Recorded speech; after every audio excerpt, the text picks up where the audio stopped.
સાથે ઘણા લાંબા સમયથી કામ કરી રહી છું.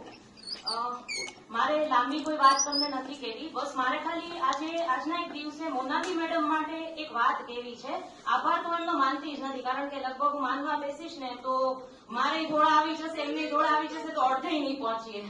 એટલે મારે ખાસ એક વાત કહેવી છે કે આપણે દરેક ક્ષેત્રમાં આજે જયારે વુમન એમ્પાવરમેન્ટની વાત કરીએ છીએ તો કોઈ ક્ષેત્રમાં આપણે જોડાઈએ, કોઈ કંપની સાથે કામ કરીએ, કોઈ સંસ્થા સાથે કામ કરીએ તો આપણે કોઈની નીચે પહેલા જોડાઈએ છીએ. ડાયરેક્ટ આપણે કોઈ સિનિયર પોઝિશન ઉપર નથી પહોંચતા. તો ત્યાં આગળ જે વ્યક્તિ હોય જેની અંડર આપણે કામ કરીએ છીએ એને આપણે આપણા મેન્ટર કહી શકીએ, આપણા મેનેજર કે આપણા સિનિયર કહી શકીએ. તો આ જે વ્યક્તિ છે ને એને બે શીર્ષક આપી શકાય મારી દ્રષ્ટિએ. મારું જ્ઞાન તમારા બધા કરતા ઘણું ગ્રાઉન્ડ લેવલનું ઓછું છે, પણ મારી જેટલી સમજણ શક્તિ છે એ પ્રમાણે હું તમને મારી રજૂઆત કરું છું, મારા મનની વાત કરું છું કે એ જે આપણા મેન્ટર છે ને એને બે શીર્ષક મળે. એક હોય છે બોસ, હુ ગિવ્સ ઓર્ડર્સ, અને બીજા હોય છે leader, who leads us.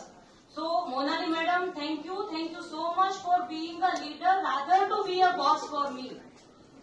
And હું તમને હૃદયપૂર્વક મારે અત્યારે શું કહેવું કે હું સમજી નથી શકતી, પણ હું દિલથી તમારો આભાર માનું છું કે હંમેશા મને એક સારા મિત્ર, એક એમ કહેવાય ને કે ઓફિસમાં આપણી એક છાની મુની મમ્મી હોય કે એ છે ને વઢે તે ખીજાય તે અને પછી વાળ કરી અને આપણને વાળી લે.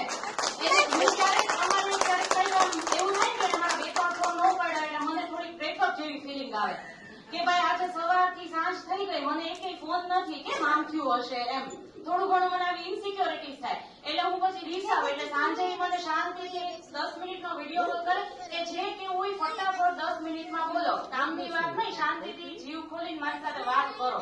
પછી મને એમ થાય કે ચાલો હવે આખા દિવસના બ્રેકઅપ પછી પાછું પેચઅપ થયું એટલે જર્ની હજી ચાલુ છે અમારી. એટલે થેન્ક યુ સો મચ.